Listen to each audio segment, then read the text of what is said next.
simplemente a los hongos, ¿ya? Las enfermedades producidas por los hongos. ¿Ya? La ciencia que estudia los hongos se denomina micología. Ahora, lo que nos va a interesar ahora son las micosis. Las micosis son las infecciones ocasionadas por los hongos. Recordemos el término infección, ¿qué significa? En la entrada del organismo al huésped, ¿qué hace ese organismo en el huésped? Se multiplica. ¿Ya? Entonces, cuando un hongo ingrese a nuestro cuerpo y se multiplique, vamos a estar frente a una infección provocada por hongos, y esas infecciones provocadas por los hongos se llaman micosis. Ahora, hay otro tipo de afecciones. Entonces, vamos a escribir acá. Las infecciones ocasionadas por hongos se llaman entonces, a partir de ahora, micosis. Eso es lo que nos va a interesar en la clase de hoy día, ¿ya? Y después hay otro tipo de cuadros que son intoxicaciones provocadas por, obviamente, ¿quiénes causan las intoxicaciones? Toxinas, ¿ya? Y hay algunos hongos, varios de ellos, que producen toxinas. Y esas intoxicaciones por hongos se llaman micetismo. Entonces, básicamente en esta clase nos vamos a centrar en estos dos tipos de situaciones que pueden causar los hongos en el ser humano. Algunas son infecciones, otras son intoxicaciones. Pero antes de hablar de todo esto, chicos, obviamente tenemos que hacer referencia al estudio de los hongos, que es la micología. Ya nos vamos a centrar en el estudio de los hongos. ¿Quiénes son estos hongos? Los hongos, al igual que los parásitos, los hongos son organismos constituidos por células que son de tipo eucarionte. Eso ustedes ya lo manejan bastante bien. Vamos a encontrar que una célula fúngica, vamos a encontrar una organela importante donde está el material hereditario, y esa organela es el núcleo y el citoplasma. ¿Qué es lo que va a ocurrir en el citoplasma? La mayoría de todo el metabolismo va a ocurrir aquí, en el citoplasma. Vamos a encontrar organelas re famosas, como las mitocondrias, o el retículo, o el aparato de Golgi. ¿Ya? También entonces podríamos encontrarnos con ese tipo de organelas en los hongos. Entonces los hongos están constituidos por células eucariontes. ¿Ya? Los hongos, al igual que los parásitos, pueden ser unicelulares, que están constituidos por una única célula, y los hongos unicelulares se llaman levaduras. Y también hay hongos que son multicelulares. Muy parecido a lo que describíamos con los parásitos, ya que hay parásitos unicelulares que eran los protozoos y los multicelulares que eran el minto y los artrópodos. Bueno, de nuevo, hay dos tipos de hongos multicelulares. Vamos a encontrar hongos multicelulares filamentosos, y que el nombre común que reciben estos hongos es el moho. Cuando ustedes han dejado una fruta que se descompone, ¿ya? Y sobre todo cuando hay humedad y oscuridad, a la fruta le comienzan a salir pelitos, ¿ya? O al pan, ¿ya? Si el pan, por ejemplo, se les quedó en la mochila, ¿no es cierto? Te traían un sándwich y no lo sacaron en la mochila y después revisan sus materiales, estaban buscando quizás otra cosa. ¿Qué pasa con el pan? Está lleno de pelitos, a veces blanquecinos, otras veces negros, otras veces verdes, otras veces cafés. ¿Por qué esa variedad de colores, chicos? ¿Qué será? Diferentes tipos de hongos, ¿sí? Diferentes tipos de hongos filamentosos. ¿Sí? Esos pelitos entonces son propios de los hongos filamentosos. Y después tenemos otro tipo de hongos multicelulares, que son los hongos carnosos.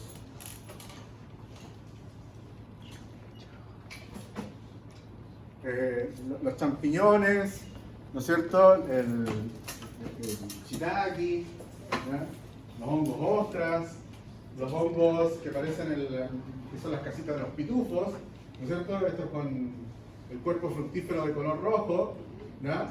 Los hongos alucinógenos, ¿ya? Todos ellos son hongos carnosos, ¿no? También hongos entonces multicelulares. Los hongos, en algún momento se pensó que eran plantas, ¿ya? Principalmente porque los hongos todos son inmóviles, ¿ya? Los hongos todos son inmóviles, no tienen estructuras para su movimiento como cilios, no tienen flagelos, no emiten pseudópodos, ¿ya? Son organismos entonces inmóviles. Y por eso en algún momento se pensó que eran plantas. Y de hecho se estudiaba junto a las plantas. Sin embargo, hay algo que es propio de las plantas que los hongos no hacen, que es realizar fotosíntesis.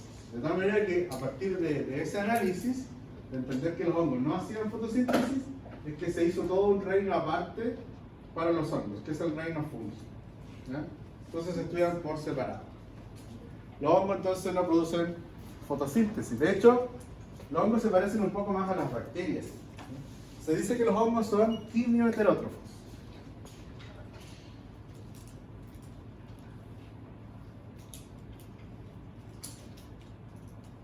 Son quimioheterótrofos. Esto quiere decir que van a obtener sus nutrientes desde el medio externo. ¿Y cómo lo hacen? Los hongos, esta célula fúngica que yo acabo de dibujar, va a secretar hacia el exterior enzimas. Estas enzimas van a actuar sobre el medio, degradando el medio, y lo que degrade, el hongo lo absorbe. Muy parecido a lo que hacen las bacterias. Entonces, los hongos, al igual que las bacterias, son quimioheterótrofos. Y a pesar de que no son plantas, los hongos comparten una propiedad con las plantas, y es que los hongos tienen una pared celular. Una pared celular. Esa propiedad sí la comparten con las plantas, y también con las bacterias. Esta pared celular es rica en un componente que estudiamos los artrópodos. Esta pared es rica en quitina. Cuando hay micosis, cuando una persona tiene micosis, el tratamiento está dirigido principalmente, ese tratamiento se dirige contra la pared celular. Porque la célula humana no tiene pared celular. Entonces, el metabolismo para la formación de esta pared celular es el que se ataca principalmente con el tratamiento. Uno de los tratamientos que se utiliza con bastante frecuencia para las micosis es la anfotericina B.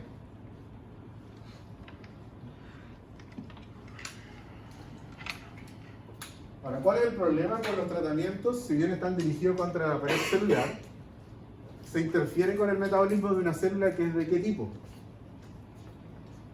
¿Cómo es esta célula? Eucarionte. ¿Cómo son nuestras células también? También son eucariontes. De tal manera que por lo general, cuando hay tratamiento de tipo sistémico contra los hongos, hay una serie de efectos secundarios. ¿Ya? Ahora, eso cuando el tratamiento es de tipo sistémico, chicos, porque muchos tratamientos contra los hongos son tópicos. ¿Qué significaba eso? Que se aplicaban en donde estaba ocurriendo la infección. ¿Ya? Entonces, cuando el tratamiento es tópico no produce muchos efectos secundarios, pero sí cuando el tratamiento es de tipo sistémico. Los hongos son importantes porque el metabolismo del hongo ha producido en nosotros varios elementos que son favorables. Los hongos son los más importantes en la tierra que descomponen sustancias orgánicas. Entonces, nosotros no nos llenamos de cadáveres, ni de animales, ni de otros seres humanos, porque los hongos se encargan de degradar estos compuestos y devolverlos a los ciclos del nitrógeno, qué sé yo. También a partir de los hongos, como una levadura, que es el Saccharomyces cerevisiae, Saccharomyces cerevisiae, es la levadura que se utiliza para la producción y la elaboración del pan. ¿Ya? Este hongo cuando empieza a crecer comienza a liberar gases, y es lo que le da, ese gas que libera el hongo, es el que le da la esponjosidad al pan. ¿Ya? Y también el Saccharomyces cerevisiae se ha utilizado mucho para la elaboración de vino y cerveza. ¿Ya? Entonces, cuando vayan a misa y le ofrezcan el cuerpo y la sangre de Cristo, básicamente no se lo agradezcan al Dios, ¿ya? Agradezcanselo al Saccharomyces cerevisiae. ¿Ya? Y el Saccharomyces cerevisiae también se ha utilizado como las bacterias para hacer recombinaciones. ¿Ya? Muchas cosas, por ejemplo, cuando me quedo con el profe Varas. Han leído muchos papers, ¿no? Donde muchos de los papers hablan sobre sacar secuencias génicas de un organismo, aislar un gen, y uno de los modelos que se utiliza para producir proteínas parecidas a las nuestras es el Saccharomyces cerevisiae también. Se ha utilizado mucho en investigación, donde se saca un gen de un virus o de un organismo infeccioso y esa proteína se coloca en el Saccharomyces y es mucho más favorable hacerlo en el Saccharomyces que en una bacteria, porque en una bacteria también yo puedo sacar un gen de otro organismo, colocarlo en la bacteria, pero hay diferencias. ¿Cuál es la diferencia? La bacteria es un procarionte. La levadura, creo que es un eucarionte. Entonces, por ejemplo, si ustedes sacan una proteína, por ejemplo, de una persona, de un organismo eucarionte, ¿qué le va a pasar a esa proteína? ¿Será solo una secuencia de aminoácidos que está plegado? En un organismo eucarionte ustedes saben que a esa proteína se le van adhiriendo, se hacen ediciones de la proteína. Se edita, se le adicionan algunos elementos, se le sacan algunos. Entonces, todo eso no va a ocurrir en una bacteria. Por lo tanto, el Saccharomyces cerevisiae también es un modelo bastante interesante, porque cuando ustedes introducen un gen de un organismo eucarionte, para que le salga una proteína muy parecida a la que produce el organismo original, ¿dónde la tienen que colocar también? De nuevo, en un organismo que sea también eucarionte. ¿Cuál es la ventaja de la levadura? Que es el Saccharomyces cerevisiae, que tiene una tasa de replicación alta. Entonces ustedes, si quieren producir una gran cantidad de proteína, pueden utilizar un modelo como la levadura para obtener grandes cantidades de esta proteína. ¿Está claro, chicos, o no? Entonces, todo esto para entender que los hongos, igual que las bacterias, son muy beneficiosas. ¿Ya? Recordemos que en lo que hicimos el semestre pasado, con la unidad de bacteriología, estudiar casi el 1% de los organismos que habitan el planeta, hablando de las bacterias nada más. ¿Ya? De todas las bacterias que hay en el planeta, solo el 1% producen infecciones. No llegamos a hablar en el curso de bacteriología de todas las bacterias. De nuevo acá, recordar que los hongos son más bien beneficiosos. Los hongos se van a reproducir de dos maneras. Los hongos se van a reproducir de manera sexuada y también lo pueden hacer de manera asexuada. Las levaduras, la forma en que ellos se dividen es la gemación. Cuando exista una levadura, esta levadura le va a salir un brote, una nueva célula aquí, que al poco tiempo va a ir creciendo hasta alcanzar el tamaño de la original, y al poco tiempo las dos levaduras se separan y, ¿no es cierto?, de nuevo comienza el proceso de gemación. Este es un proceso de reproducción ¿de qué tipo? Por supuesto, es asexuado.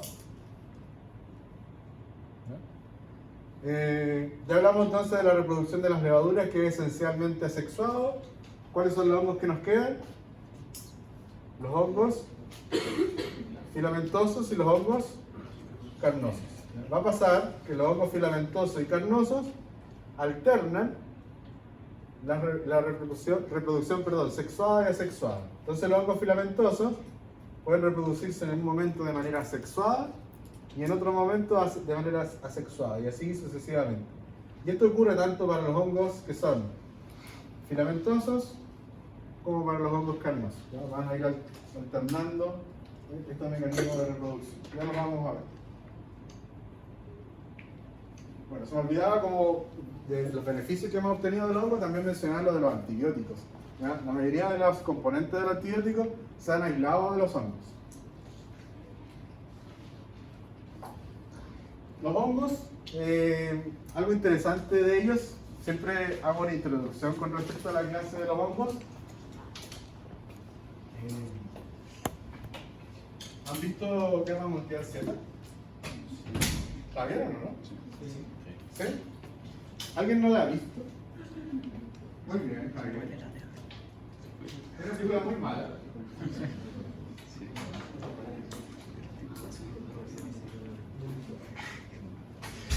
Qué buena argumento. ¿Qué podía ser se súper feliz. Es una película muy mala porque está llena de clichés de Hollywood, partiendo por el protagonista. El protagonista de la película es Brad Pitt, que es el jovencito de la película. ¿Sí? Y Brad Pitt, ¿no es cierto? Es un ex militar, ¿no es cierto? Un zombie le estornuda en la cara, no se infecta, ¿sí? Después se sube un avión, el avión se cae y sobrevive, ¿sí? A Brad Pitt le dan un compañero que debería haber sido como el protagonista de la película, que es un doctor en biología, y lo ponen como para hacer la pareja así del tipo que es el fuerte, ¿no es cierto? Y el otro que sería como el cerebro, y el biólogo muere a los 5 minutos de la película, y está el mismo. Entonces, ¿ya? La película es muy mala, porque está llena de estos clichés. Sin embargo, ¿qué propone la película? Que hay una epidemia que convierte a las personas en zombies, y el postulado es que quien causa la enfermedad para convertir a las personas en zombies es un virus. Y hace bastante lógica, porque de hecho cuando las personas se contagian con el líquido de los zombies, cuando tienen contacto con secreciones de los zombies, pasan creo que 10 segundos. 10 segundos para que ellos se conviertan en zombies. Entonces, es más lógico pensar que sea un virus que se va a replicar muy rápido para que tenga un periodo de incubación de 10 segundos, un absurdo, ¿verdad? Pero bueno, la película es así, ¿no? La anterior, ¿verdad? Y por lo general, cuando hay, creo que, ¿cuál es la serie de los zombies? Walking Dead. ¿Nunca la he visto? ¿La han visto ustedes? ¿Cuánto se demora una persona que se infecta? Es que se tienen que morir y se vuelven zombies.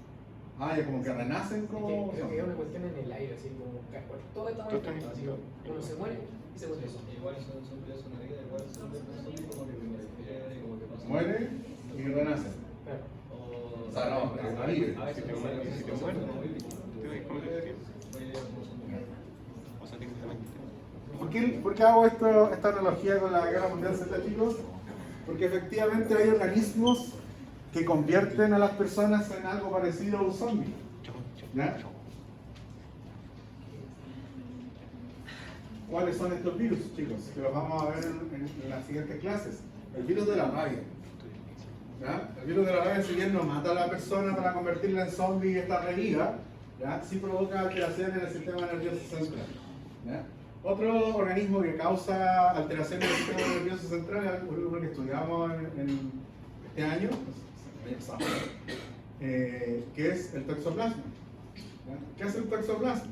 Yo les mencionaba en la clase de toxoplasmosis, cuando el toxoplasma afecta a las ratas, hace que las ratas le tengan o le pierdan el miedo a los gatos.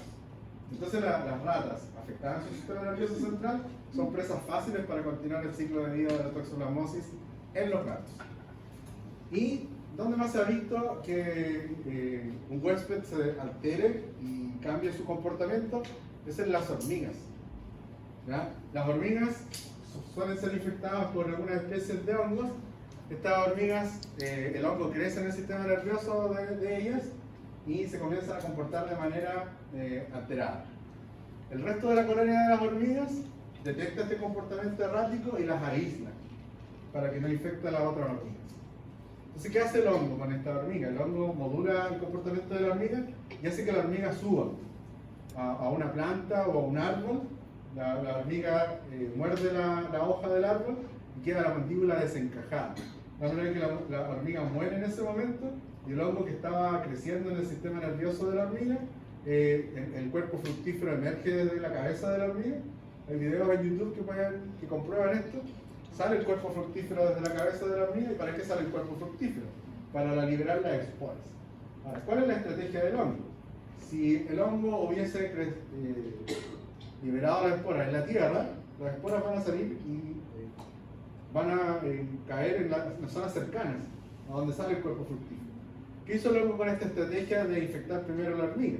La hormiga llevó al hongo a una superficie más alta. Por lo tanto, cuando sale el cuerpo fructífero que libera las esporas van a abarcar una mayor superficie. Bueno, un tiempo de incubación de 10 segundos como lo presenta la película Guerra Mundial Z es un absurdo. Pero le decía que hay otro organismo como el virus de la rabia que podría causar daño a nivel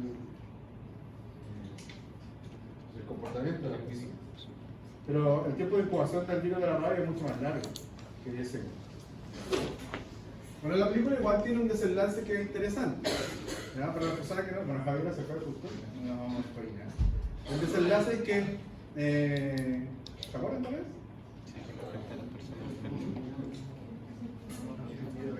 Que no afectaba a las personas enfermas, ¿cómo termina? Que algo interesante para el comportamiento de los Como que los organismos infecciosos, no infectan a otros que ya están infectados. ¿No? Hay una imagen súper buena donde se ve como que vienen todos corriendo los zombies y pasan por alrededor de un niño. Y el niño se agacha y no le hacen nada, así como que lo esquivan. Y después siguen corriendo. Bueno, el desenlace y la cura para esta infección es infectar a las personas. Y ahí rescatan algunas cepas de bacterias, ¿no es cierto?, que infectan a las personas. Bueno, nos desviamos un poco, chicos. Los hongos se pueden asociar con otros organismos y causar asociaciones de tipo mutualista. ¿Qué es eso? ¿Qué es una asociación mutualista? Ambos se benefician. ¿Ya? Una asociación mutualista bastante conocida de los hongos son los líquenes. Acá, ¿qué va a pasar? Un hongo se asocia con una alga. El alga que hace fotosíntesis, que es una planta que hace fotosíntesis, le va a otorgar al hongo energía. ¿Qué hace el hongo por esa alga? Le da protección. Y otra asociación mutualista de los hongos son las micorrizas, en donde un hongo vive ampliando la superficie de las raíces de los árboles. ¿Cómo ocurre eso? Si por ejemplo tenemos un árbol aquí, las raíces del árbol van a llegar hasta cierto lugar. ¿Qué va a hacer el hongo entonces? Va a comenzar a crecer alrededor de las raíces. Y ese crecimiento filamentoso del hongo, ¿qué está haciendo finalmente? Está abarcando una mayor superficie de absorción de nutrientes. Entonces, mientras el árbol, que de nuevo es un vegetal que produce fotosíntesis, está aportando con energía. ¿Qué es lo que está haciendo el hongo por esta asociación? Está aumentando la superficie de absorción de nutrientes en la tierra. Esas serían entonces dos asociaciones importantes de tipo mutualistas. También, ¿cuál es el animal más grande? Bueno, perdón, no, el animal no. ¿El ser vivo más grande que habita en el planeta? Un hongo. ¿Sí? Y de hecho, para poder verlo en su magnitud, hay que verlo desde el aire. Son kilómetros. ¿Cómo se ve ese hongo? Si ustedes lo ven desde el aire, van a ver como un tiro al blanco. ¿Cómo es un tiro al blanco? Son zonas, por ejemplo, un tiro al blanco es negro, una franja negra, una blanca, una franja negra, otra blanca, ¿sí o no? Entonces, cuando se ve el hongo desde el aire, ustedes ven zonas, hay bosque y otras zonas donde no hay bosque. De la misma manera que un tiro blanco. Pero lo podríamos considerar las zonas negras del tiro blanco, donde está creciendo el bosque, y las zonas blancas, donde no hay crecimiento del bosque. Se vería más o menos así. Son kilómetros de superficie. ¿Qué comen las hormigas?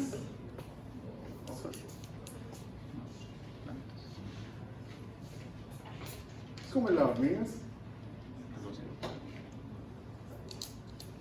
Hojas.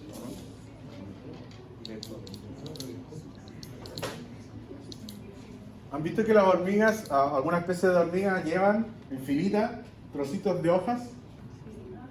Se ven así como que van súper cagadas con este trocito de hoja. Bueno, en realidad ellos no comen esa hoja. Lo que las hormigas hacen es llevar estos trocitos de hojas al hormiguero para alimentar un hongo. En el hormiguero ellos crean o cultivan ahí un hongo y ese hongo comienza a crecer en el hormiguero y lo que de ellos se alimenta la hormiga finalmente no es de la hoja, que ya se alimentan del hongo que está creciendo dentro del hormiguero. ¿No?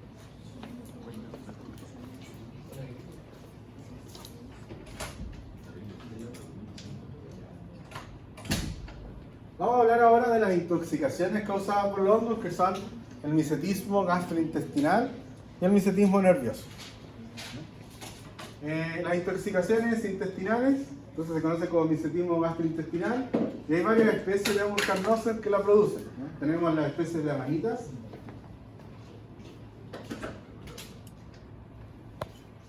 la amanita muscaris y la amanita phalloides, la boletus satanas y la coprinosis. De estas cuatro tienen ustedes que es la que produce la mayor cantidad de cuadros de micetismo. La número 2, la amanita phalloides. ¿Por qué razón? Se parece al champiñón.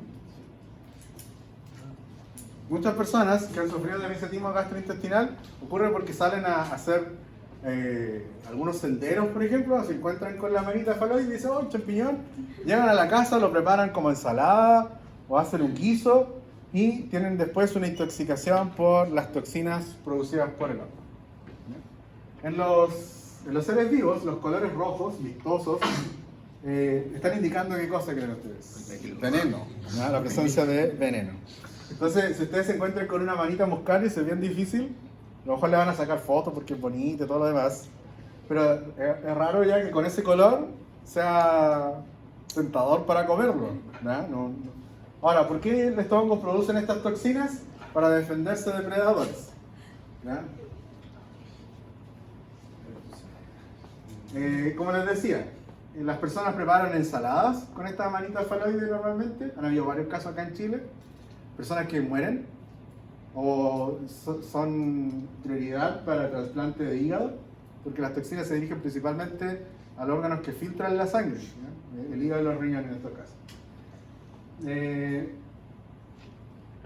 Les decía, pueden preparar una ensalada o un guiso, entonces da lo mismo si consumen a las toxinas del hongo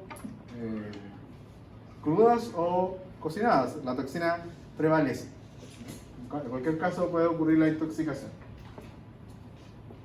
¿Cuál es la recomendación entonces para evitar esto? La verdad es que consumir hongos comprados en el mercado, ¿no? Que alguien que sepa de hongos que pueda hacer la otra especie de hongos, ¿no es cierto? La Coprinopsis, la Boletus, no son tan apetitosos tampoco.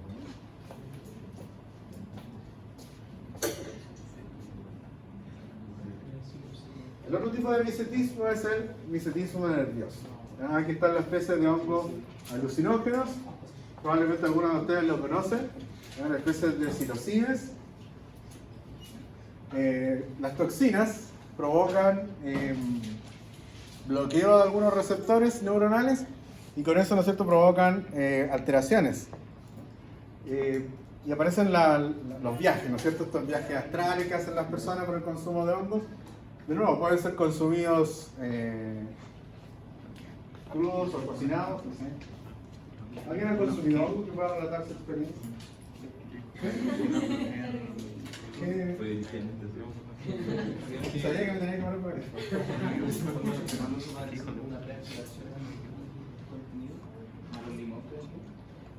Pero no me interesa cómo se prepara, no quiero saber qué sintió. Hartas cosas visuales. Y como que se cerran los ojos. No, chicos, yo no tengo prejuicio con el consumo de droga, pero tengo que confesar que no he probado, me daría miedo. Las personas que, bueno, en los textos se dice que las personas ven colores y escuchan ruidos. Algo así, es como una distorsión de la realidad. El problema es que como enfocarse en un punto. Hace con la recomendación.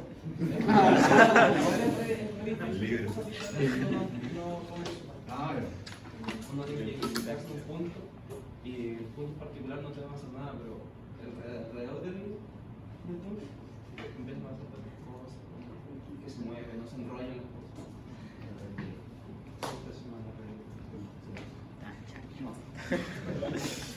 Bueno, eso es lo que va a pasar, chicos. Algunas personas lo describen muy parecido a lo que ocurre con el LSD, otro tipo de droga. Y la toxina del psilocibe es la psilocibina, así se llama la toxina.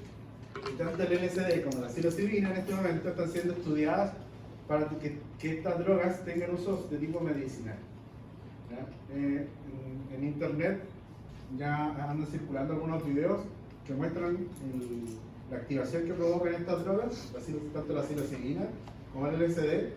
Son estas imágenes que muestran en el encéfalo que se activan producto de un estímulo. Por ejemplo, se ha visto que el encéfalo se ilumina en ciertos lugares cuando la persona está hablando. Esto tiene que ver con el control que hace el encéfalo para hablar. Cuando la persona está caminando, cuando la persona está soñando, cuando la persona está pensando, se van iluminando diferentes zonas del encéfalo. Cuando la persona está recordando algo, también el encéfalo se ilumina en diferentes zonas puntuales del encéfalo. Pero cuando la persona está bajo el efecto tanto del LSD como de la psilocibina, la estimulación del encéfalo es como compleja, como que se ilumina todo el encéfalo. ¿Sí? Entonces, probablemente tanto el LSD como la psilocibina utilizadas en dosis adecuadas podrían tener o podrían ser la respuesta frente a enfermedades degenerativas como puede ser el Alzheimer o el Parkinson. ¿Ya? Hay una esperanza en el uso de estas drogas de tipo medicina. Obviamente tendría que ser bajo dosis súper controladas, porque un problema de las drogas es que provocan adicción. ¿Cierto?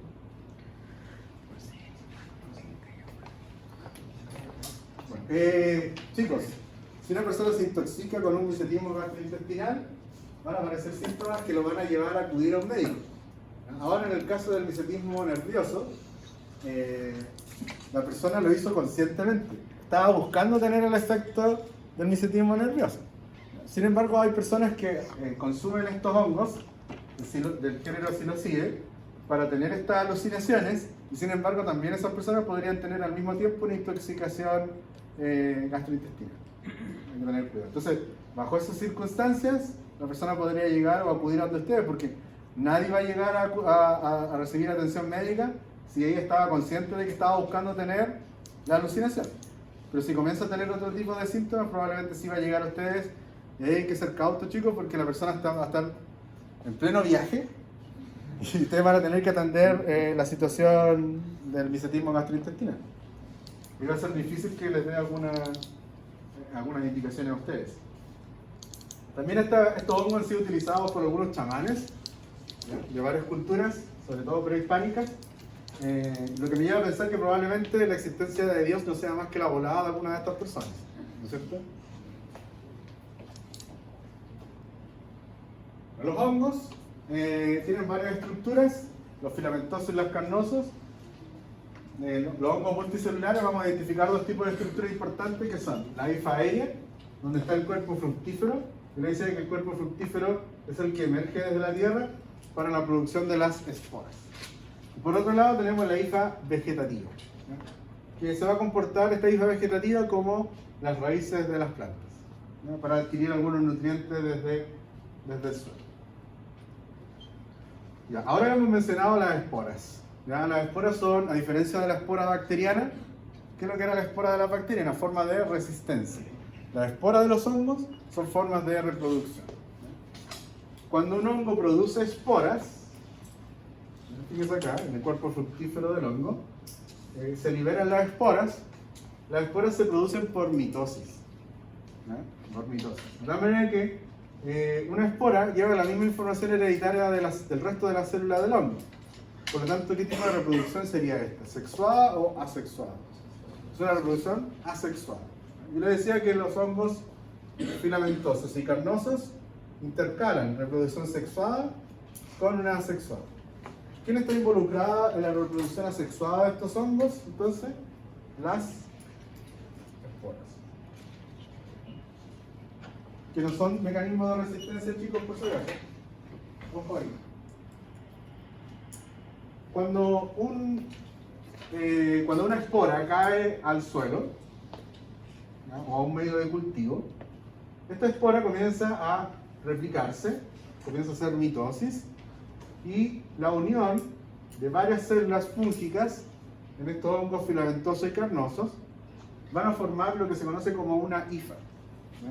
Entonces, desde una espora, voy a volver un poquito acá a la imagen anterior, desde esa espora que cae al suelo, si ustedes se fijan, esta espora que llegó al suelo comienza a formar tanto la hifa vegetativa como la hifa aérea, comienza a crecer en ambos sentidos.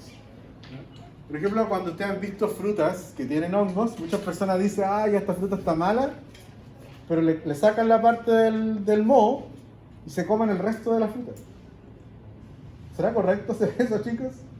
No, porque lo que ustedes le están sacando es solo la hifa aérea.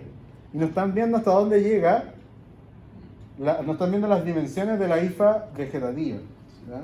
Entonces no es una muy buena idea sacarle de la fruta lo que está descompuesto, no, deberían descartar todo inmediatamente. Entonces, ¿qué es lo que es la hifa? Son las células del hongo, están una al lado de la otra. Las hifas pueden ser septadas, están divididas por los septos, o pueden ser cenocíticas.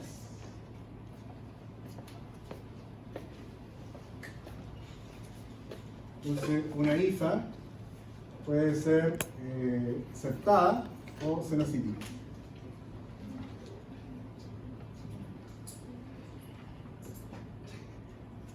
La IFA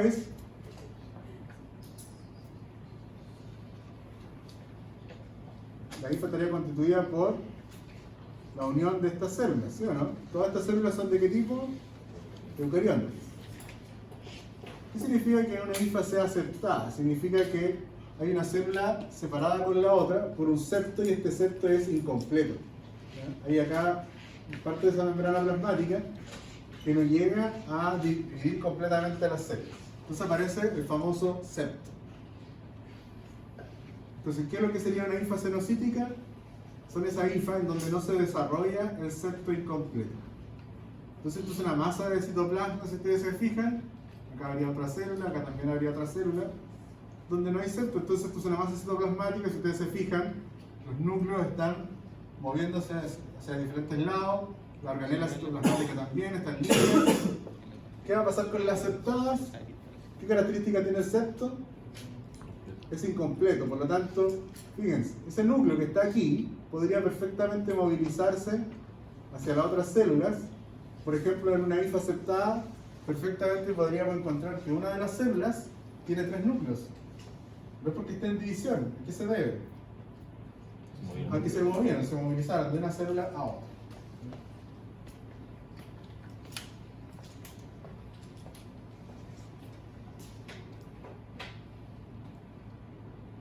Existen hongos que se denominan dimorfos. Uno de ellos produce micosis. Este hongo que vamos a mencionar es la cándida, la especie de cándida.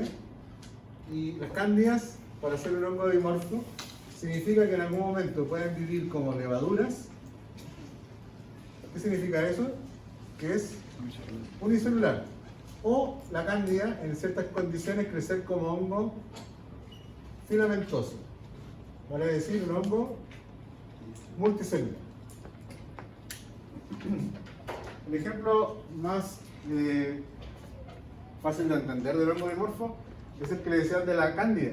La cándida puede ser parte de la microbiota vaginal. Entonces, cuando la cándida vive en la microbiota vaginal a 37 grados Celsius, que es la temperatura corporal, la cándida crece a esa temperatura como una levadura, ¿ya? Y si vive como una levadura, ¿cómo se va a reproducir en ese instante? Por gemación, de manera asexuada. ¿Cómo yo puedo visualizar que hay una levadura en la vagina? Yo puedo tomar una muestra de flujo vaginal, cultivarla en una placa Petri con medio de cultivo para hongos. Por lo general, si yo sospecho de hongos en un paciente, los hongos se cultivan a temperatura ambiente. Entonces el hongo, esta cándida, le cambié el medio. Estaba en la vagina a 37 grados Celsius. Cuando la sequé para cultivarla, la estoy cultivando ahora a temperatura ambiente. ¿Sí? ¿Qué va a pasar con este hongo que está bajo otras condiciones de ambiente? Va a cambiar su forma de crecimiento. Va a comenzar a crecer como un hongo filamentoso. ¿Está claro, chicos? ¿O no? ¿O no están pescando? No, yo, profe, no entendí mucho. O sea, ese tipo de hongo puede ser comportarse como levadura y como filamento. Eso es. ¿Y de qué depende? Depende de dónde esté del medio ambiente, de las condiciones. Algunos hongos dimorfos cambian su forma de crecimiento si se les cambia el pH. Otros hongos si se les cambia, por ejemplo, las concentraciones de sales. El ejemplo que yo les di de la cándida, ¿a qué obedece pasar de un tipo de hongo a otro? De la temperatura. Eso es.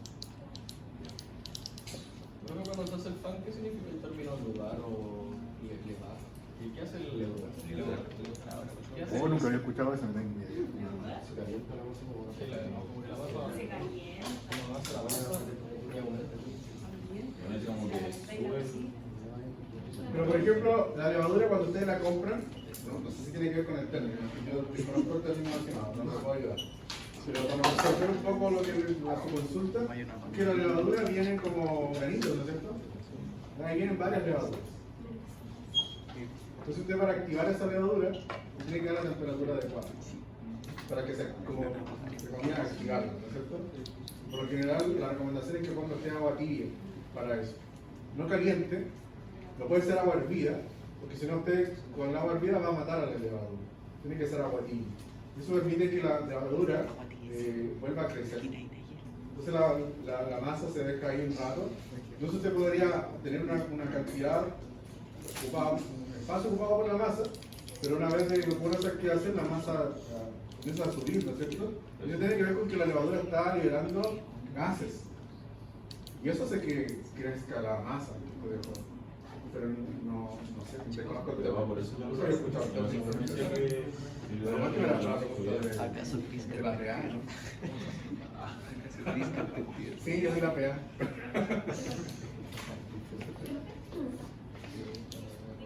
No, di la PSU. Disculpe, no escuché.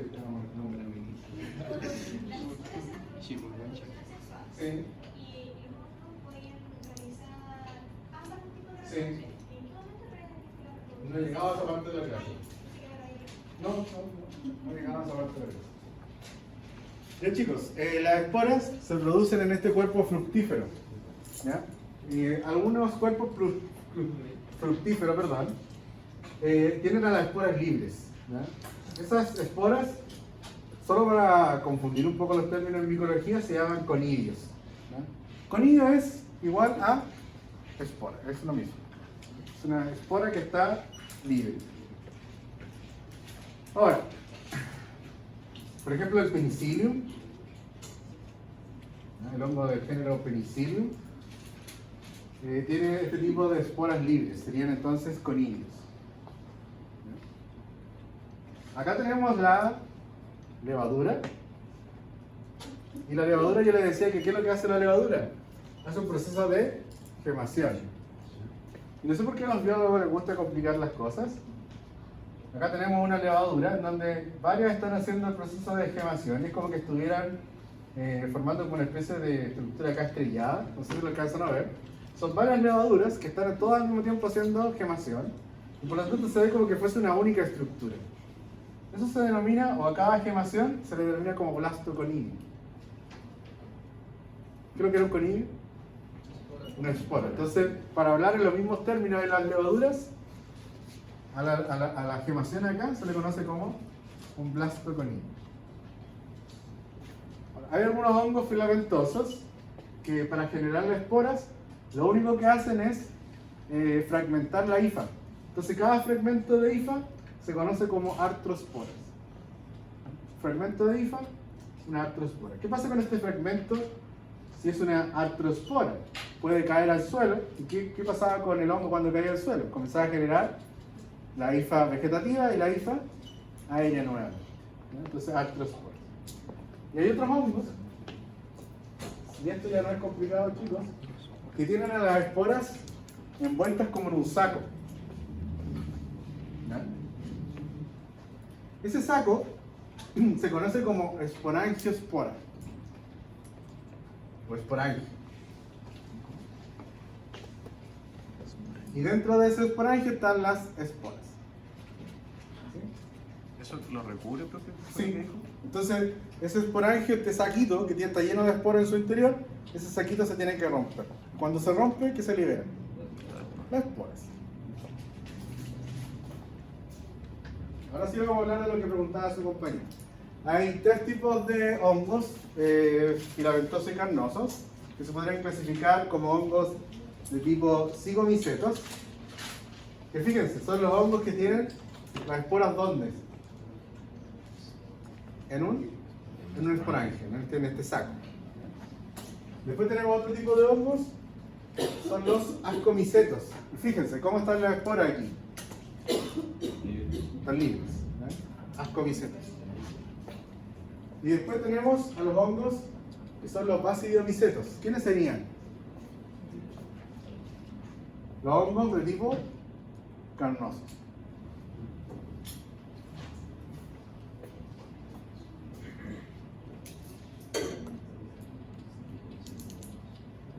Voy a retroceder un poquito aquí. Miren cómo está constituido un hongo carnoso. Este esquema lo muestra muy bien. Este cuerpo fructífero del hongo carnoso, perdón, ¿qué lo termina constituyendo? ¿Qué es lo que son estos? Son las hifas. Cuando ustedes comen un hongo carnoso, están comiendo las hifas que están formando esta estructura más compleja. Revolvamos a las diapositivas de recién. Me dice que hay 3 tipos de hongos. Los cigomicetos, que tienen las esporas dentro de un saco. Los ascomicetos, que tienen las esporas libres. Y los basidiomicetos, que son los hongos de tipo carnosos. Ahora, en estas 3 diapositivas se muestra exactamente lo mismo. ¿Ya? Hay una zona que está en amarillo y otra que se ve en verde. ¿Lo alcanzan a ver o no? ¿No se ve? Sí, amarillo. Sí, es que, miren, acá, ¿ven esa línea, no? Eso está en verde aquí. Y acá se está mostrando la reproducción asexuada. Y todo el resto, la reproducción de qué tipo? Sexuada. Entonces, fíjense, todo esto como filamentoso carnoso. Miren acá. Esta parte de la diapositiva, que no se ve bien, está en verde. ¿Qué se está mostrando aquí? La reproducción asexuada. Acá que está en amarillo, la reproducción sexuada. Y en la otra, en los basidiomicetos, también. Hay un pequeño fragmento de la diapositiva que está en verde. Y de nuevo, acá se muestra la reproducción asexuada. Y en el resto de la diapositiva, la reproducción sexual. Entonces, aquí es donde voy a tomar la primera.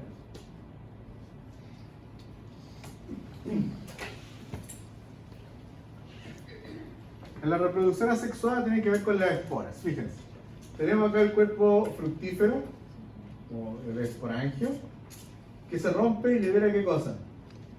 Espora. La espora cae acá al suelo y comienza la formación de hifa. La hifa vegetativa y la hifa aérea. La hifa aérea va a dar origen a un nuevo esporangio, el saquito, ¿no es cierto? Que está lleno de ¿qué? De esporas. El saco por el viento se rompe. ¿Y qué se liberan? Nuevas esporas. Y la espora cuando cae al suelo comienza a formar de nuevo la hifa. Estamos entonces revisando el ciclo asexuado, ¿sí? Que tiene que ver con la formación de esporas. Las esporas se producen por mitosis. ¿Cuándo ocurre la reproducción sexuada entonces de los hongos carnosos y filamentosos? Tiene que ver con la hifa vegetativa. Yo les decía que cuando una espora cae al suelo, esta espora comienza el crecimiento de la hifa vegetativa y de la hifa aérea, ¿sí o no? ¿Cómo se forman las hifas? Son células. Entonces, la última célula de la hifa vegetativa es una célula haploide. Esta última célula que está aquí, cuando va creciendo la hifa, esta célula es de tipo haploide. ¿Cómo creen que se produce una célula haploide? Con la mitad de la información hereditaria. Mecanismos de meiosis. Entonces, para que ocurra la reproducción sexuada de un hongo, chicos, el requisito es que se encuentren 2 hongos de la misma especie. O sea, acá yo tengo un hongo que le está ocurriendo lo mismo que el otro. Tengo un hongo acá creciendo, y acá está su hifa vegetativa. ¿Cómo es la última célula de la hifa vegetativa? Es una haploide. Entonces la hifa vegetativa comienzan a crecer. Uno está creciendo en una dirección, el otro hongo de la misma especie está creciendo en la otra dirección. Entonces, siempre la última célula de la hifa vegetativa, ¿cómo está haciendo? ¿Cómo es? Haploide. Tiene la mitad de la información hereditaria. Entonces, fíjense, si una hifa está creciendo en una dirección y la otra en la dirección contraria, la hifa se encuentran, ¿sí? La hifa vegetativa se encuentra. Como las 2 células son haploides, va a ocurrir el proceso de que se llama de plasmogamia. ¿Qué significa eso? Se fusionan. Plasmogamia es el proceso de fusión. Entonces tenemos una célula haploide que se está uniendo a otra célula haploide y tenemos acá el resultado de una célula que es diploide, que tiene toda la información hereditaria del hongo. Y esa célula va a comenzar a originar ahora un nuevo hongo, ¿no es cierto?, que tiene información hereditaria de ambos. Y esa es la reproducción sexual de los hongos. ¿Cómo se llamaba cuando se juntaban? Plasmogamia.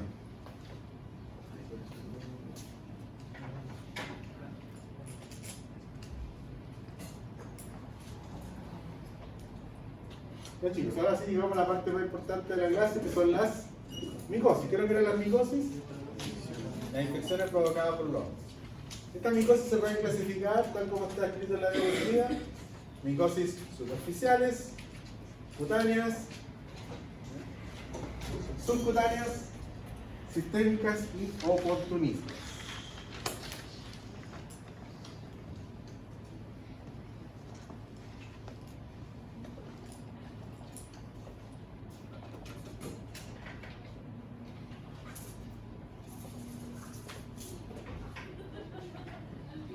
Vamos viendo entonces cada una de ellas, chicos. Vamos a comenzar con las micosis superficiales. ¿Qué micosis creen ustedes que se van a encontrar en nuestro país?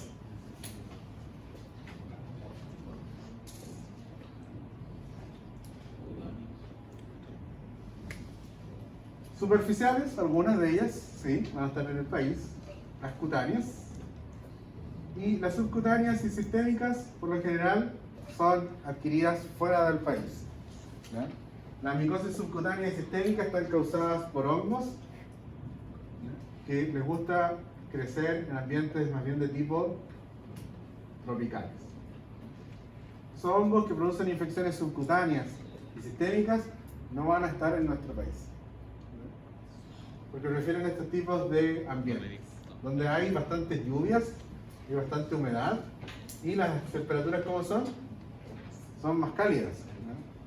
Entonces hay personas que han adquirido infecciones por hongos de tipo subcutáneas y sistémicas, en México precisamente, ¿sí? Y vuelven con el hongo. Ahora, ¿cuál es el problema de estos chicos? El cambio climático. ¿Ya? El cambio climático podría ser que hongos que no son endémicos del país aparezcan y se puedan desarrollar. Y por supuesto que en nuestro país nos vamos a encontrar con micosis de tipo oportunistas. ¿Por qué? Porque esto tiene que ver con la inmunosupresión. Hongos que no causan enfermedad normalmente se pueden tornar parásitos y causar daño en el hueso. Este borrador es sucio. Vamos a comenzar con las micosis superficiales. Las micosis superficiales, tal como lo dice su nombre, no ingresan a nuestro cuerpo, básicamente son tipo de infestación, porque no se multiplican dentro de nuestro cuerpo. Crecen en el estrato córneo de la piel. Básicamente ese estrato córneo de la piel está constituido por células muertas. ¿No? Característica de las micosis superficiales es que cuando las personas las padecen, no hay inflamación, no hay contacto con el sistema inmunológico, no provocan dolor, no provocan picazón tampoco. La verdad es que las personas que padecen micosis superficiales consultan al médico por una cuestión más bien de tipo estético. Ejemplo de micosis superficial, la caspa. ¿Sí? La caspa es un ejemplo de una micosis superficial. Vamos a ver viendo cuáles son estas micosis superficiales. La pitiriasis versicolor es una micosis superficial que es causada por hongos del género Malassezia, y aquí también son los hongos que producen la caspa. ¿Ya? Estas levaduras del género Malassezia son las responsables tanto de la pitiriasis como de la caspa. Cuando afectan a la piel, producen este cuadro que tiene que ver con la aparición de estas manchas, que las personas van a consultar por la aparición de la mancha, pero no porque esa zona que aparece como una mancha le esté picando o le esté doliendo. ¿Ya? Recuerden que el hongo está sobre el estrato córneo de la piel. En el caso de la caspa, aparece en el cuero cabelludo. ¿Cómo se hace el diagnóstico? Muy simple. Por lo general lo hace un médico con la especialidad de dermatología. Es muy simple el diagnóstico porque se aplica una luz ultravioleta y si esto florece, está evidenciando la presencia del hongo. Si no florece, la mancha es debida a otra cosa, que puede ser un cáncer, ¿no es cierto? ¿El tratamiento cómo creen que va a ser aquí en este caso? De uso tópico, lo mismo que para la caspa. Hay champú que también se venden bajo receta médica precisamente porque tienen agentes antifúngicos. Otra micosis superficial es la tiña negra. ¿Quién produce la tiña negra? Es la Artea guarnés, que es un hongo que no está presente en el país, por lo general se da en estos países de clima tropical, les decía. Estos hongos producen pigmentos, por eso se llaman dematiáceos. Los hongos que producen pigmentos, entonces hongos con pigmentos reciben el nombre de hongos dematiáceos.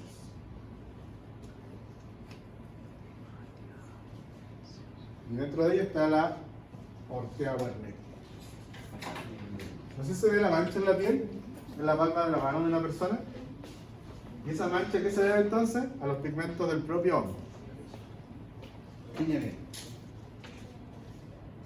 La piedra también es un hongo que crece en el pelo y forma una estructura llena de hifas que tiene cierta consistencia, es dura, de ahí el nombre de piedras. Existen las piedras negras provocadas por la piedra ortai y las piedras blancas producidas por el tricosporo, la especie de tricosporo. Chicos, toda esta está en la diapositiva, están en el aula parece, ¿no? No sé si están en el aula. No voy a corroborar. No, pero no se estresen escribiendo los nombres del hongo porque son muchos. Ahora vamos a pasar a las micosis cutáneas. Las micosis cutáneas afectan a los tejidos queratinizados como la piel, los vellos y las uñas. Las micosis cutáneas son producidas por los hongos dermatófilos. ¿Quiénes son los hongos dermatófilos? Son tres géneros importantes: Microsporum, Tricofiton y Epidermofiton. Probablemente son las micosis que más van a consultar acá en el país, las micosis cutáneas. Estos hongos que se denominan dermatófitos se denominan así porque comparten la propiedad de alimentarse de la queratina. Por eso es que estos hongos afectan solamente tejidos que tengan queratina, como la piel, los vellos y las uñas.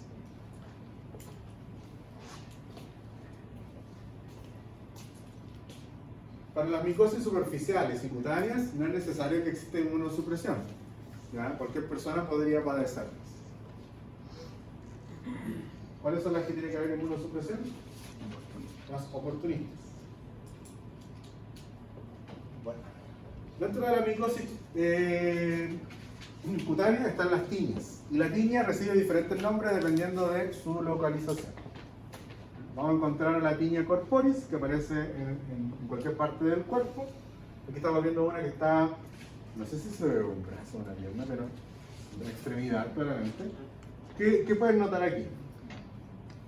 ¿Qué le ayudaría a usted al diagnóstico?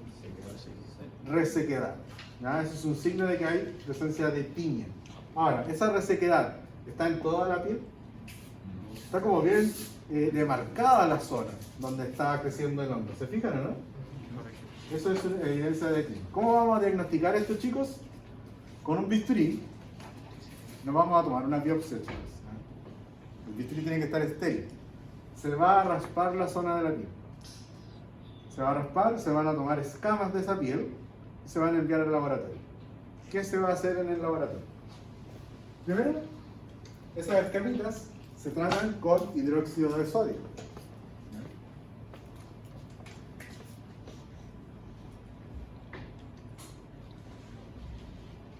Como estas son las micosis más importantes que van a consultar las personas, les voy a hablar un poquito de cómo se hace el diagnóstico. Entonces se toman escamas de la zona afectada.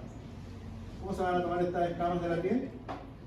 Con un bisturí. Tienen que hacer como un raspado con el bisturí. No tienen que tomar un bistec de la persona. ¿Sí?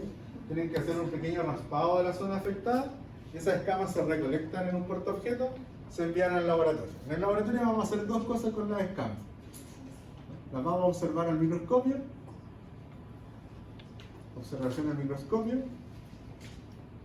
Y para observar al microscopio, las escamas se tratan con hidróxido de sodio.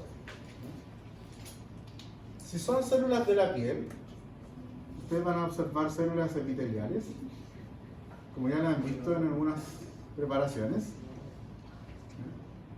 Y si está presente el hongo, lo que ustedes van a ver son solamente las hifas. Entonces, si por ejemplo esta persona efectivamente tiene una tiña en su piel, lo que ustedes van a ver que entre medio de las células hay algunas de estas hifas atravesando a las células y nunca ven las esporas, chicos. Cuando el hongo está creciendo en una persona o en un animal, el hongo solamente desarrolla las hifas. ¿Ya? Ahora, yo les decía que vamos a hacer primero una observación microscópica y después lo que podemos hacer con el resto de las escamas, aquellas que no fueron tratadas con hidróxido de sodio, es colocarle en un medio de cultivo para hongos. Son otros tipos de medios de cultivos. Y lo que se hace es, con el asa, se inoculan estas escamitas. Si observamos la placa Petri con el medio de cultivo desde arriba, se podrían hacer, por ejemplo, pinchar las escamas en 4 sitios del medio de cultivo. Y recién ahí, como estamos colocando las hifas, esas hifas van a dar origen ahora a hifas vegetativas e hifas aéreas. ¿Qué van a hacer las hifas aéreas ahora? Generar las esporas. Solamente en el medio de cultivo vamos a poder observar las esporas. Ahora, interesante el trabajo que hice acá en la diapositiva, chicos. Estoy mencionando 2 hongos dermatófitos que causan tiña corpórea. Uno es la Trichophyton rubrum y el Epidermophyton flocoso. ¿Cuál creen que estoy mostrando el cultivo de las esporas? De aquellas que están negritas. ¿Ya? En este caso serían las esporas o el hongo del moho, perdón, el aspecto mohoso del hongo filamentoso del Trichophyton rubrum. Y acá estamos viendo las esporas. Las esporas se ven así redonditas, casi como el término de cada hifo. Las tiñas, yo les decía que se podían clasificar según la localización. Tenemos acá otro tipo de tiña, que es la tiña pedis, o también conocida como pie de atleta. Fíjense acá, estamos viendo una tiña que recién está comenzando. ¿Qué es lo que lo caracteriza? Resequedad, ¿no es cierto? Y la demarcación, ¿no es cierto? Está bien localizado el crecimiento del hongo. ¿Qué estamos viendo acá, chicos? ¿Qué creen que está pasando? ¿El hongo estará provocando esto? Ay, el perrito todavía.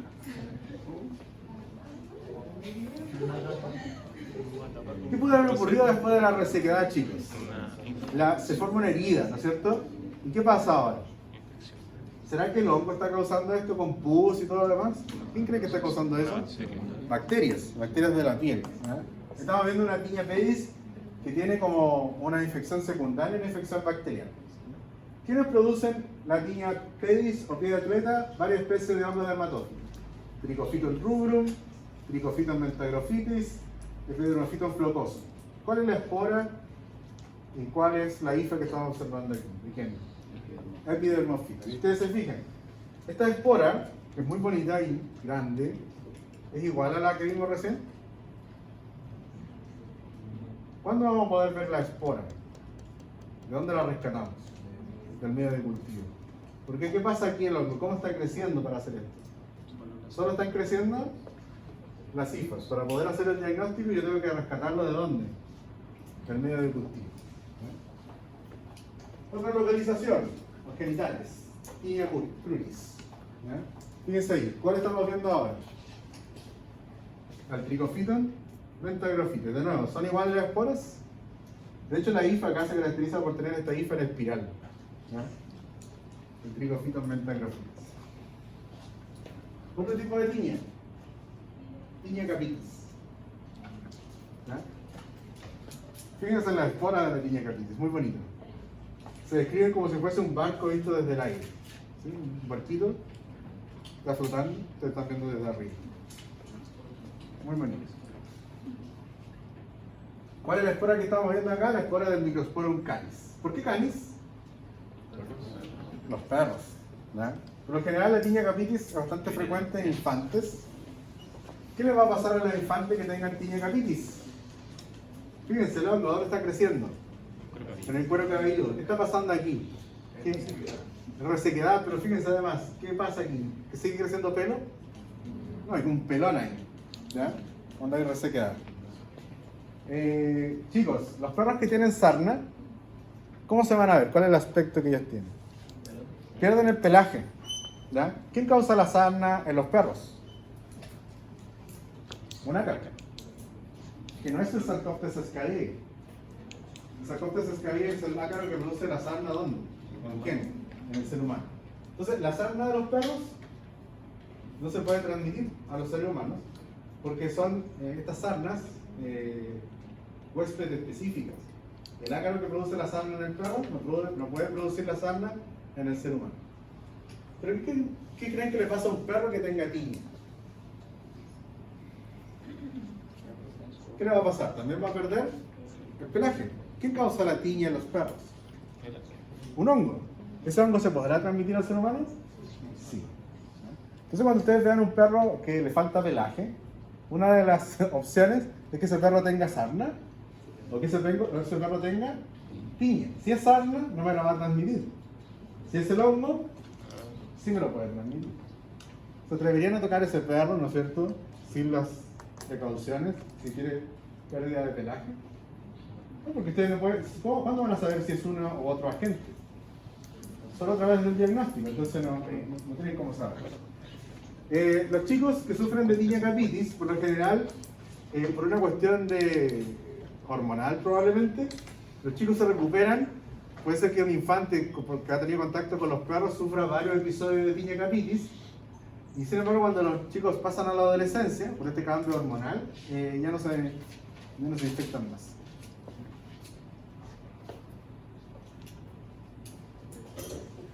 La tinea unguium es otra famosa, o onicomicosis. Es el crecimiento de hongos en las uñas, ¿no? Y a veces el daño en la uña es tan severo que el paciente, ¿qué hace? ¿Qué le ocurre? Pierde la uña. Y lo mejor quizás que le puede pasar al paciente. Porque, ¿qué va a ocurrir acá si pierde la uña? Se va el hongo. La uña que crezca, si el paciente toma las precauciones, va a crecer sana. Ahora, si el hongo todavía persiste ahí, esa uña que crezca nuevamente también va a estar infectada.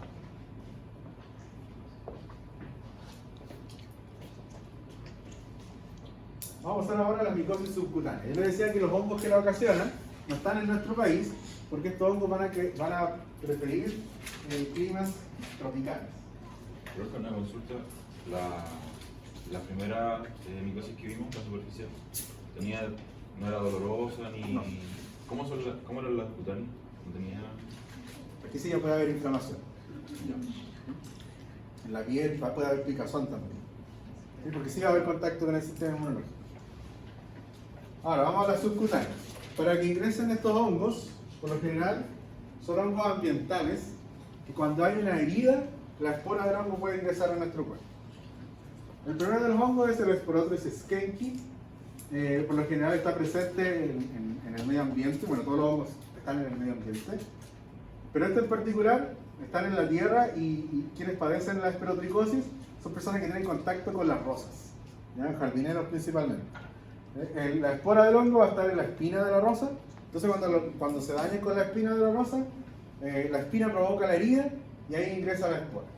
Lo característico de la esporotricosis es que las lesiones ulcerosas comienzan a desplazarse siguiendo el trayecto de los vasos linfáticos.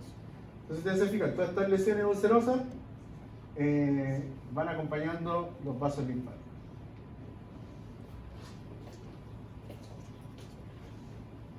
La cromoblastoricosis, el diagnóstico diferencial para estas infecciones por hongos son las verrugas. Si ustedes se fijan acá, el crecimiento del hongo también estimula el crecimiento de las células, ¿ya? De la piel, formando una lesión dura, ¿ya? Muy parecida a las verrugas. Ojo que las verrugas son producidas por el virus del papiloma, ¿ya? Hay que hacer el diagnóstico diferencial. Por lo general las verrugas quedan así como localizadas, pero los hongos, la infección por el hongo pueden avanzar. Fíjense chicos cómo empiezan a afectar otras zonas. Todas estas imágenes son de un médico mexicano. Como les contaba, todas son, por lo general, esta micosis aparecen en climas tropicales. Y por lo general esta micosis bien avanzada tiene que ver con afectar a personas que están en zonas rurales de poco acceso. A veces las personas que están en una zona rural pierden todo un día en visitar al médico, por eso que las personas ellas mismas hay una falta de autocuidado ahí que permiten que la infección avance tanto. Entonces el médico se encuentra con estos casos solo cuando ya han avanzado bastante la enfermedad. ¿Quiénes causan esta cromoblastoricosis? La fialófora. Fíjense en la colonia del hongo, muy distinta a lo que ya habíamos visto, tiene un color café y las esporas parecen que formaran como un arbolito. La claviofialófora Fíjense la espora de nuevo, también muy diferente ya a lo que habíamos visto. La rinocladiela, la fonseca. Después tenemos otro cuadro de micosis subcutánea que es la felfomicosis, muy mal el nombre que le digan. Es causada por hongos de matiáceos. ¿Cuáles son los hongos de matiáceos? Tiene pigmento. Tenían pigmento, excelente. Entonces, si hacemos una biopsia de ese tejido afectado, ¿qué nos vamos a encontrar? Vamos a encontrar con las células epiteliales. ¿Y qué es lo que vemos ahí entre medio? Solo las hifas. Recuerden que cuando el hongo crece en el cuerpo humano, el del animal, solo va a desarrollar hifas. ¿Quiénes producen esta felfomicosis? Todos hongos de matiáceos. Xerolium, Curvalaria, Exofiala, Ferro. ¿Se fijaron en las esporas? Son bonitas las esporas de los hongos. Todas diferentes. Bipolaris alternaria. Micetomas. Los micetomas también son infecciones subcutáneas. También tiene que ver con una herida para que ingresen las esporas. Aquí estamos viendo una en la espalda. ¿Qué tipo de actividad creen que realiza esa persona?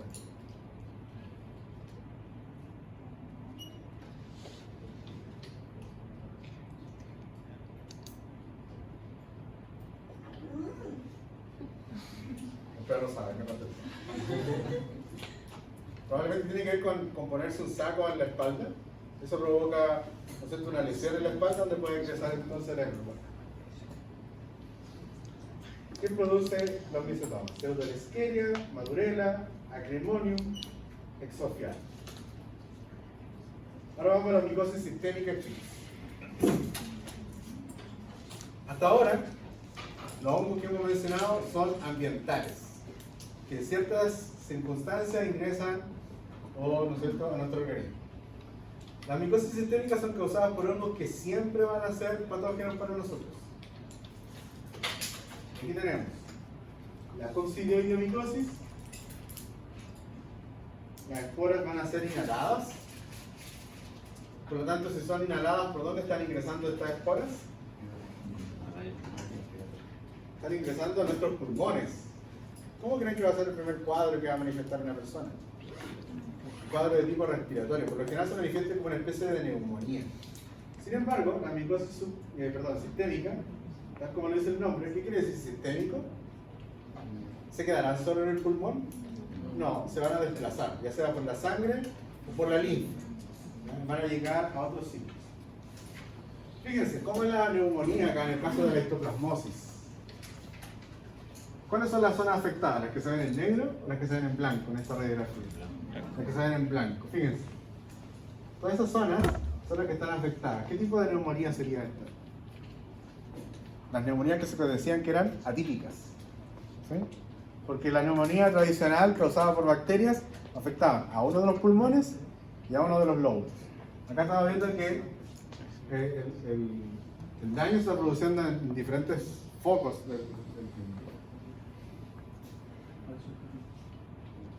Ahora, ¿qué va a pasar con estas micosis sistémicas? Se van a desplazar, se van a manifestar en diferentes zonas del cuerpo como úlceras. Vamos a ver otro caso de micosis sistémica. La paracoccidioidomicosis. Fíjense acá, chicos. ¿Por dónde ingresó la espora? De nuevo. ¿Cuál es el factor común acá? ¿Cómo ingresaron las esporas? Por inhalación, ¿ya? Por vía respiratoria. La mayoría de estos casos se da cuando se visitan algunas cavernas donde pueden haber murciélagos. Resulta que en las fecas de estos murciélagos podrían estar creciendo los hongos, liberando la espora y las esporas son inhaladas.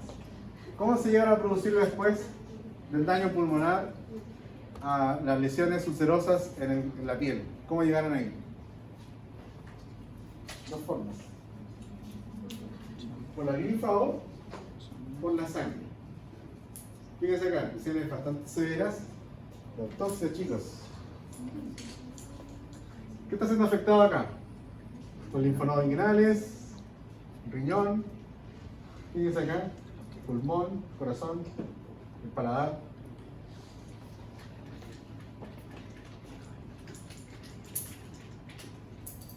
Y por último, chicos, los micosios oportunistas. Yo les decía que un hongo que es parte de la microbiota y que puede comportarse como un patógeno es la cándida. Un problema que se está experimentando con las cándidas es una levadura, un problema que sabe ya de las bacterias. Las cándidas también están desarrollando resistencia frente a los antimicóticos. La candidiasis se puede transmitir por contacto sexual. Tiene que haber, como es una micosis oportunista, los pacientes que la padecen están inmunosuprimidos. Como puede haber contacto sexual de tipo oral, también la candidiasis se puede manifestar en la boca, pero también hay casos de candidiasis en los infantes. Hay una situación que se presenta con bastante frecuencia, que se cae el tete, por ejemplo. ¿Qué hace el adulto? 5 segundos, dice, no pasa nada, ¿no? Y ustedes saben que eso es falso, chicos. Si hay un hongo ahí en el suelo, el tete queda contaminado y el tete puede ser la forma en que ingresó el hongo a la boca del infante, ¿no? A las mamaderas. Pero usualmente es por contacto sexual. Otra infección oportunista es la criptococosis, provocada por el Cryptococcus neoformans. La criptococosis se comporta como una neumonía o como una meningitis. Usualmente se dan en pacientes con VIH que están en la etapa de SIDA. ¿Y cómo se adquiere la criptococosis? Por lo general las esporas de esta levadura, o la levadura en sí, está en la feca de las palomas. Ahí van a estar estos criptococcus. Y después tenemos la neumocistosis, causada por el Pneumocystis carini, que en algún momento se clasificaba o se estudiaba como un protozoo, hasta que los estudios moleculares determinaron que se trata efectivamente de un hongo. Ustedes ven un alveolo lleno de Pneumocystis. Y también la aspergilosis. El aspergillus es un hongo bastante frecuente en el medio ambiente. Probablemente en este momento debemos estar inhalando cientos de esporas del aspergillus y no nos causa nada. ¿Qué va a producir patología? Pues personas inmunosuprimidas. El aspergillus como un hongo que está bien, bastante tiene una alta incidencia en el medio ambiente. En la tierra, cuando hay movimientos de tierra, un terremoto o una demolición, las esporas del aspergillus comienzan a flotar. Hay un grave riesgo de adquirir la enfermedad, pero quienes la manifiestan van a ser personas inmunosuprimidas. Ya chicos, por eso terminamos la clase de hongos. Nos vemos mañana.